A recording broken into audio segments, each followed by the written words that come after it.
Ni mechi ambayo ni ngumu. Ni mechi ambayo kila mmoja anakwenda kuitazama kwa kushika kidogo kifua, lakini kila mmoja akiwa anamtazama, je, ni vipi kocha Selemani Matola anakwenda vipi kupambana kwenye mechi kubwa. Kama atapata matokeo, basi huenda kila mmoja akasema kwamba huyu kocha inatakiwa sasa aaminiwe kutokana na kile ambacho ataweza kukionyesha. Lakini tayari kwa upande wa mwalimu ameweza kuandaa jeshi lake ambalo analiamini litakwenda kumpa alama 3, yani Simba dhidi ya Azam hii leo. Lakini kabla sijakwenda kutazama kikosi cha Simba hapa, nikukumbushe hii hapa ni Swahili Media. Kama bado hujaweza kusubscribe, basi nikuombe subscribe ili tuwe pamoja siku zote. Mimi naitwa Chicharito. Karibu tuweze kuangazia hapa kikosi kwa upande wa Simba. Golini Yakubu Suleiman. Yakubu tunafahamu ni kipa mwenye ujasiri, lakini pia ni golikipa ambaye amekuwa na uwezo mzuri wa kusoma mashambulizi kwa haraka zaidi.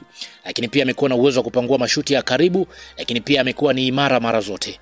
Kwa upande wa Mwalimu Matola atakuwa akimtumia golikipa huyu kwa ajili ya kuzuia yale mashambulizi ambayo Azam wamekuwa akifanya sana yale ya kupiga zile through pass ambazo wamekuwa wanazitumia mara nyingi kupitia kwenye eneo la viungo. Mara nyingi wamekuwa wanafanya hivyo. Kwa hiyo kipa anatakiwa kuwa na utayari kwa muda wowote ule. Beki wa pembeni kulia ni Shomari Kapombe. Kapombe tunafahamu ni mzoefu, lakini pia na uelewa mkubwa wa michezo kama hii. Yeye jukumu lake kubwa itakuwa ni kupanda kwa nidhamu, lakini pia kumsaidia winga wa upande wa kulia na kurudi haraka zaidi kwa ajili ya kuzima yale mashambulizi ambayo atakuwa anayafanya Azam. Yaani kwamba Shomari Kapombe atacheza na eneo hilo la beki ya kulia na ndio nahodha ndani ya kikosi. Lakini pia bwana mdogo Anthony Mligo kama kawaida atacheza kwenye eneo hilo la pembeni kushoto. Ana kasi, ana uwezo mzuri wa kukaba. Kwa upande wa Mwalimu Matola atakuwa akimtaka zaidi kubana winga ambao wanacheza kwenye eneo la Azam, kwa sababu atakuwa akikutana na Idi Nado ama Abdul Suleiman Sopu kutokana na aina mfumo ambao mwalimu wa Azam amekuwa akiutumia Mkongoman. Lakini pia Chamu Karabu yuko kwenye eneo la beki katikati. Karabu tunafahamu huyu ni tunasema kwamba ni beki ambaye amekuwa na timing nzuri. Unaweza kumuona kama ni mzembe hivi, lakini namna ambavyo amekuwa akizuia mashambulizi ni mchezaji ambaye atakuwa ni hatari zaidi. Atakuwa anamtazama zaidi Kitambala. Ni namna gani hasa ambavyo atakuwa akiingia kwenye maeneo, atakuwa anakikaa kwenye nafasi, ni mjanja. Hivyo Chamu Karabu atakuwa na kazi hiyo akisaidiana na Wilson Nangu.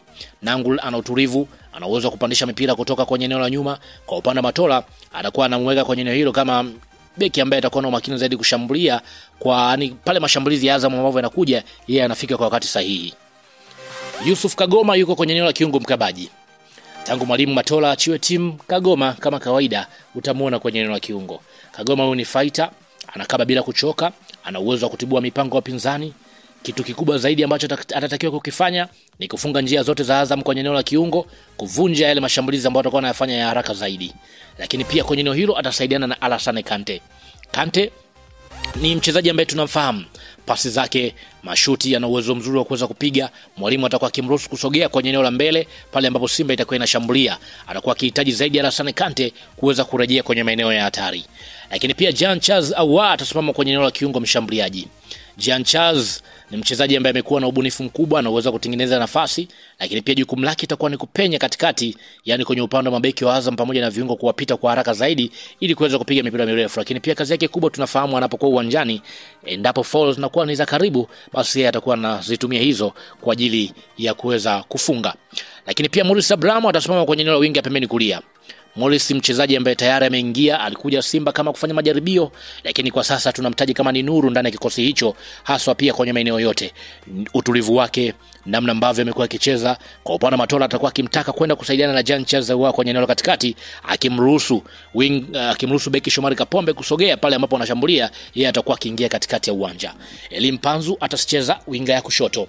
Mpanzu tunafahamu ana movement nzuri, anapenda kukimbia nyuma ya mabeki, anakuwa anatumika zaidi kupanua uwanja upande wa kushoto, lakini pia kuchanganya wakati mwingine kuingia kwenye eneo la katikati kwa ajili ya kujazana sasa kuwa na wachezaji wengi zaidi kwenye eneo la goli la mpinzani. Jonathan Soa ndiye mshambuliaji wa mwisho. Soa tayari mabao 3 ndani ya ligi kuu Tanzania bara mpaka sasa hivi.